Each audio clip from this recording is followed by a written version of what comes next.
and Satan's number one weapon against humanity. It is madness, insanity, and foolishness, and yet man bought it. God doesn't want you to eat of this fruit.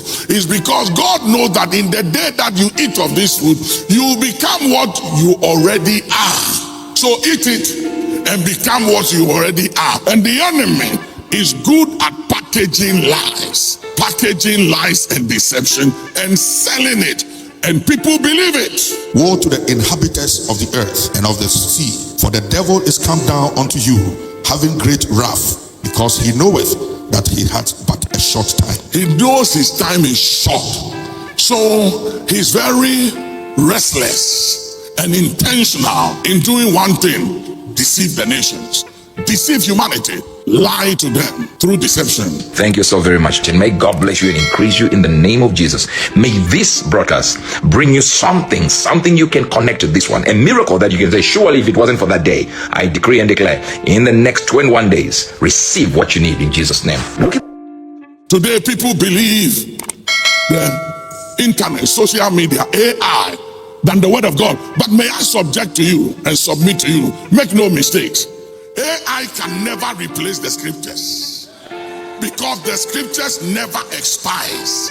For instance, the Bible said, honor your father and your mother, that it may be well with you, that thou mayest live long. AI cannot replace that. And hear me, it's very important for you to understand that this scripture, it doesn't matter AFACAQA what, you can't change it. It is what it is. There is no way you will last and endure if you dishonor your father and your mother. You die prematurely and you will struggle in life. It is what it is. What is written is written. Psalm 119 verse 89. You can't change it. Everything expires, including AI. The only thing that does not expire is the scriptures. Kambare, Kamuda, Namadu Kasalakas, Wahandu Kaliman, Elandu Katala. I said everything expires. Money expires. Power expires. Influence will expire. Access will expire. The only thing that does not expire is the word of God. Put your hands together. Somebody say yes. Psalm 119 verse 89. Forever, O Lord, thy word is settled in heaven. For what? Forever. For what? Forever. Forever, O Lord, thy word is what? Settled. This thing is settled. Honor your father and mother. It's settled. AI cannot change it. Social media cannot change it. Internet cannot change it. And let me tell you something. You may have more information than your father, and you may be smarter than your father, but you can never be older than your father, and you can never be wiser than your father. You get it? Because knowledge makes you smart, but it's longevity that makes you wise. Are you hearing me, somebody? If you don't get it, forget about it. So you can know things about internet, social media, and you can use the laptops and phones to do things that your father and your mother cannot do. My children can do things with my phone I don't know. They pick my phone, the same phone, and I just use it to send messages, to receive calls and receive. That's it. I don't bother myself about the other things. But these kids, they are wizards. They take that your phone and they perform magic. But that doesn't mean you are wiser than I. Are you hearing me, somebody? I know something you don't know. And it doesn't matter how good you are and you become, you will never outgrow me. I'm grown up. Listen, I was born before you. I was here before you came. I saw your nakedness. I changed your pamper. So don't come and tell me about the latest thing you have acquired from some Princeton or Oxford or PhD. Your PhD will never make you outgrow your father. I am who I am, and I'm older than you, and I was here before you came, and I know something you don't know. Hear me, I know some parts, I know some corners in life that it will take you years to get to know, and by the time you get to my age, I've gone ahead of you. You can never catch up. So don't even try it. You can't catch up. Tell somebody, make no mistakes. When it comes to age, experience, you can never catch up.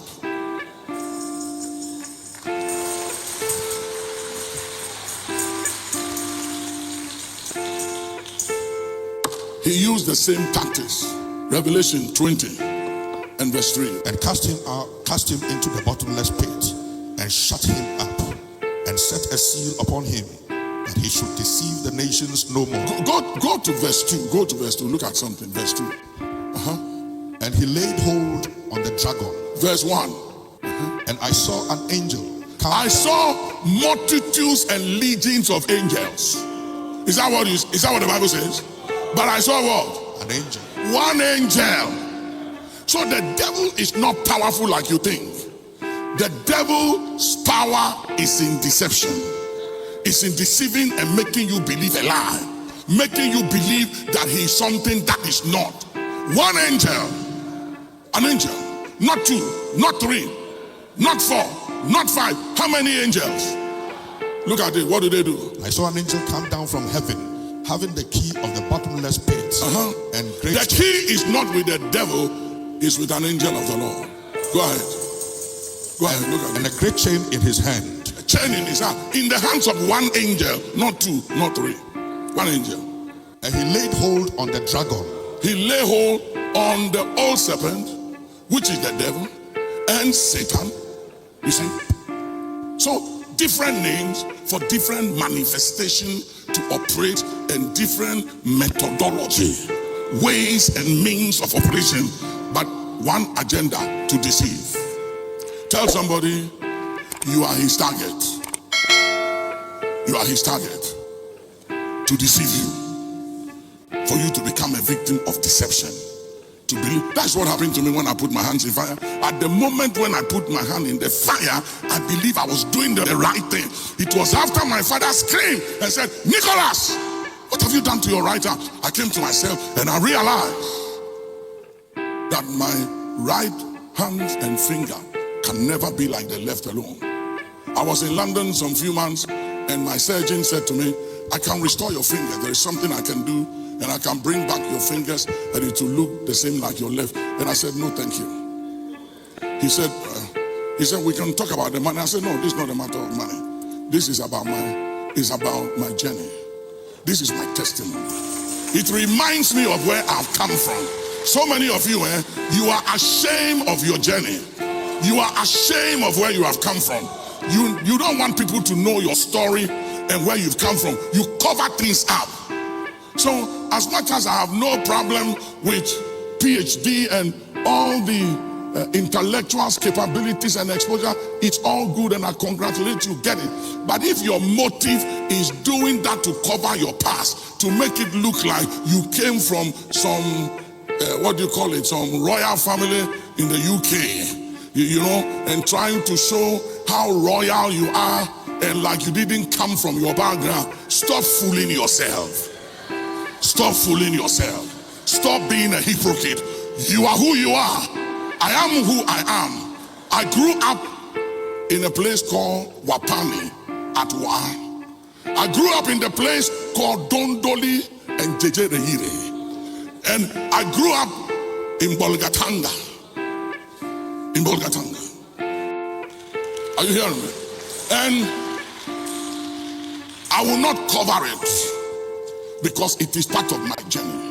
And the reason why I talk about where I have come from and I am not ashamed is because I didn't stay there. I went past it. Are you hearing me, somebody? So stop all this hypocrisy and foolishness, trying to make a statement and prove a point as if you were ready-made. You were downloaded from heaven, ready-made. You are nothing. It's the grace of God that has made something out of you. Are you hearing me?